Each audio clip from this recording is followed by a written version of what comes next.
welfare benefits project with the Motor Neurone Disease Association. I've been in post since last April. Before I came into post, we didn't have anything at all. We just didn't do anything at all as an organisation with benefits. So since last April, it's been a really, really steep learning curve for myself and my colleagues. And one decision that we took fairly early on was that we needed to pilot the approach that we developed. And we chose Greater Manchester as the pilot area. People over in Merseyside don't like that you've got a welfare benefits project here, and at the moment they haven't got one in Merseyside. But there were some really strong reasons why we chose Manchester, because you've got a care centre here, and I'm delighted that we've got specialist nurses here from the care centre, because you're going to be key in terms of the project. But there's a reasonable sized population of people with MND across Greater Manchester, about 260 people that we're aware of. And we've got a brilliant partner here. We work in partnership with Citizens Advice Manchester, who have been absolutely fantastic. We've worked with them since last October, and they're just brilliant. And some of you are possibly aware that we're living in a period of change at the moment, that the old benefit disability living allowance is being phased out. It's being replaced by a new benefit, personal independence payment. And the government announced, when we were thinking of a pilot area, they announced some areas where that was going to be advanced to the national programme. And of those 10 areas, 5 of them were in Greater Manchester. So there's some really strong reasons why we wanted to pilot it here in Greater Manchester. And as I said, we've been working here since October of last year, but it was a bit of an experiment. We've got a budget of £9,000 here in Greater Manchester. I've checked this morning, we've spent about 6,000 of that so far. We were due to start in November, but I went for a meeting with Trish Kenyon, the social worker at Salford Royal, back in October. It was Friday afternoon, and Trish said, there's a guy on the ward that I need you to see. I mean, I don't deliver the advice myself, but she knew that I could speak to Citizens Advice Manchester and get the guy a service. It was urgent. He'd only been admitted that week.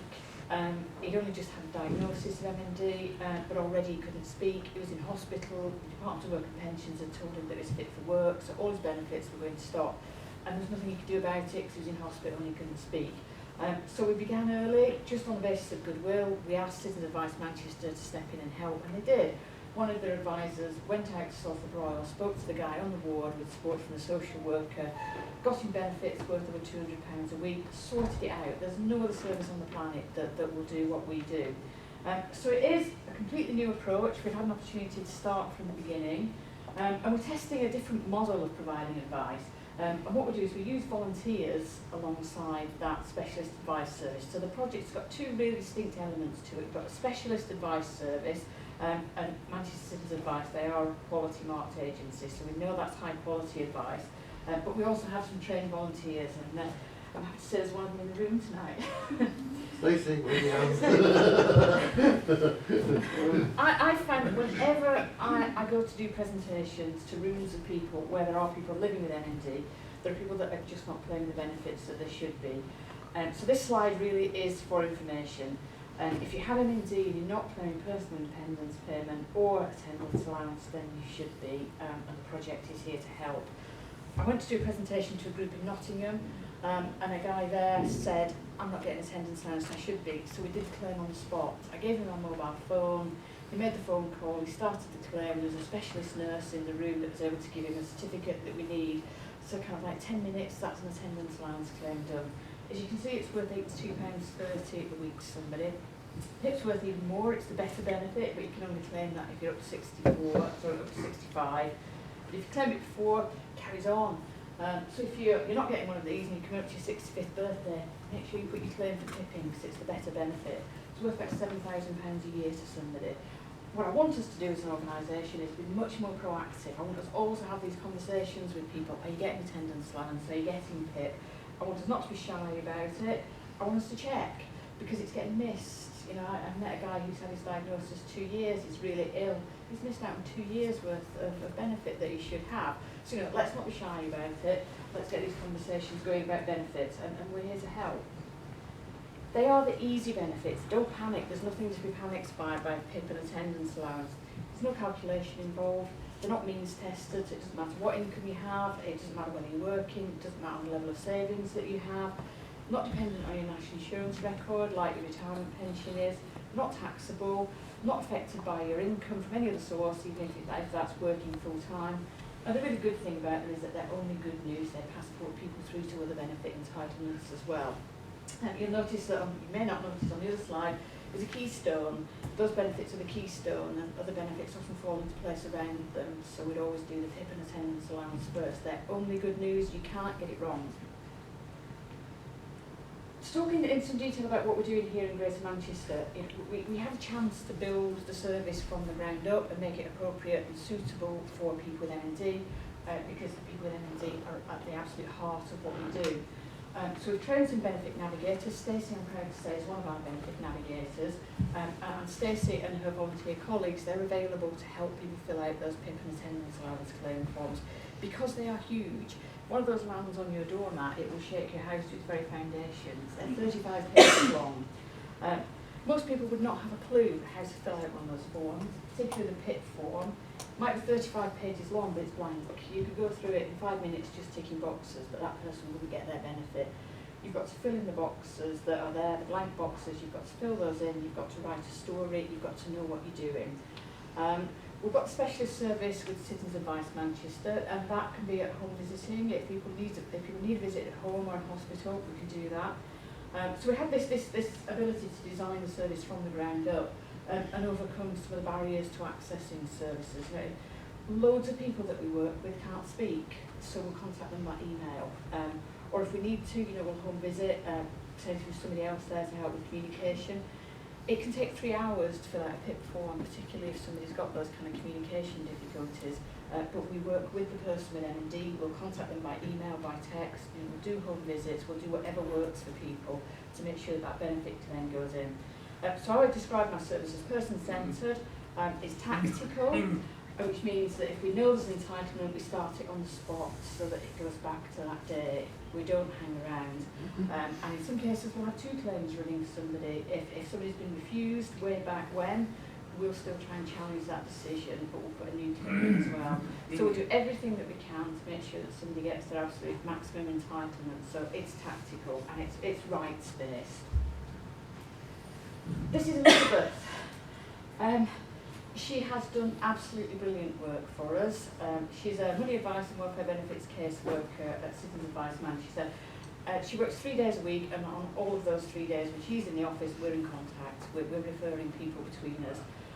What I would say is that what happens within the project stays within the project. It's all confidential. I know that Phil's referred to the project, and perhaps frustratingly, won't get any feedback about what happened because that's private to the individual. So I don't want anyone to worry that their information is going to be shared in an arena like this, because it won't, because it is private, it's confidential. We're not able to do that.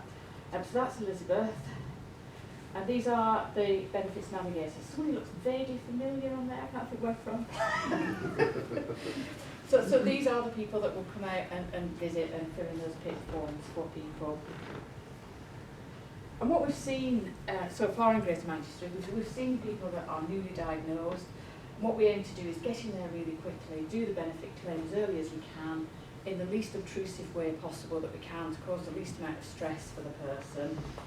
We've seen people that are caught up in that reassessment. People are getting letters. They are being told that their DLA will end and they need to claim PIP. There's no bridge between the 2 benefits.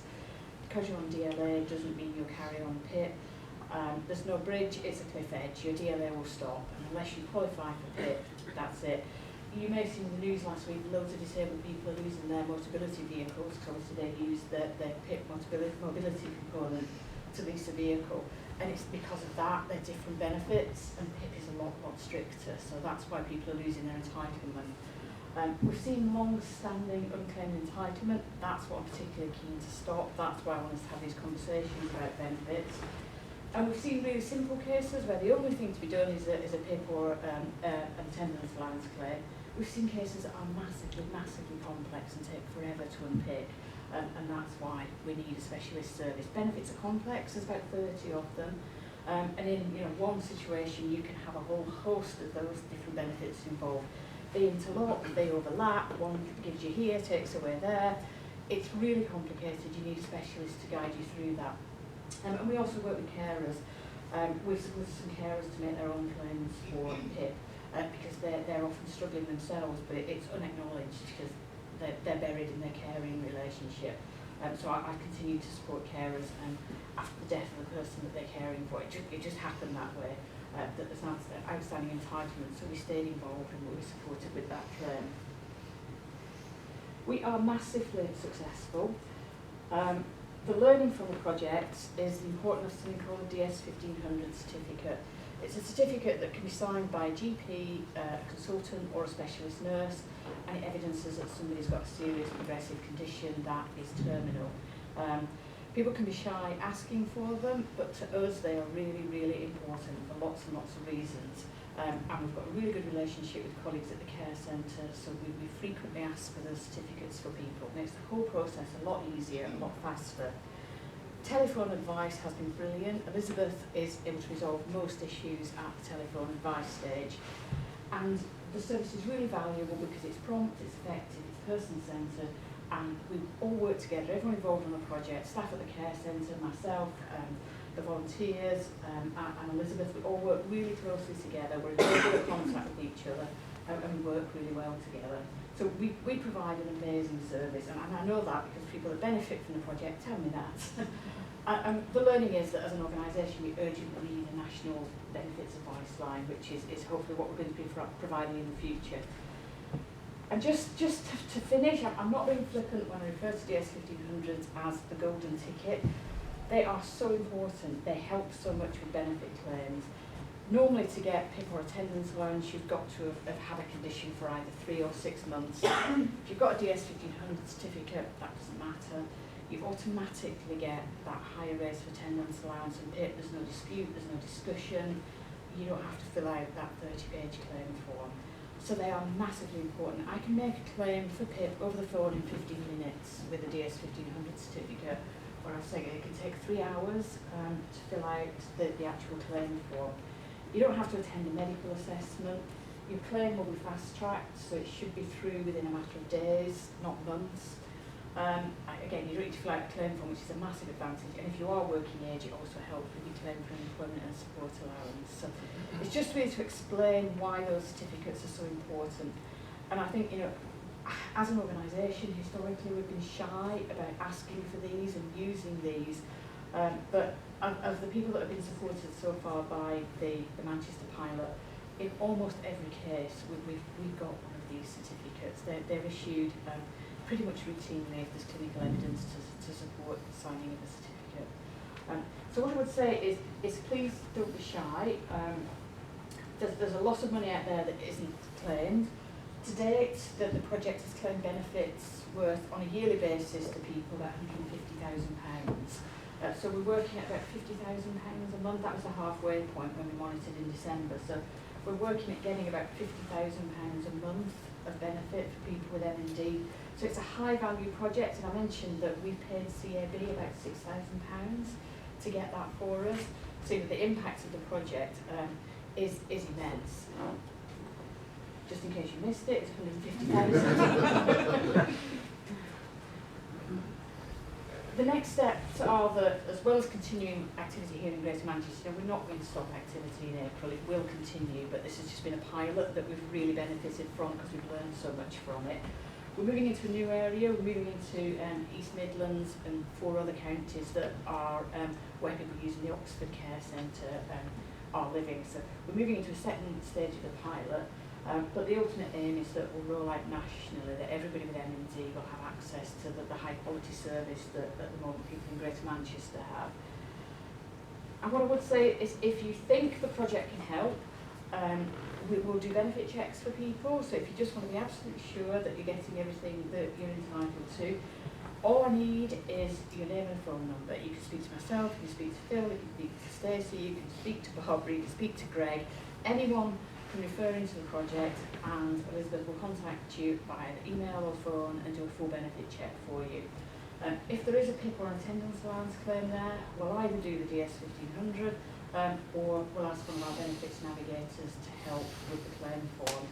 So those are my details. You can contact me directly, or anybody that's connected with the organisation can refer into the project. But what I would say is don't be shy, let's have these conversations, let's make sure that everybody gets the benefit that they should be getting, because that's my job. Thank you very much.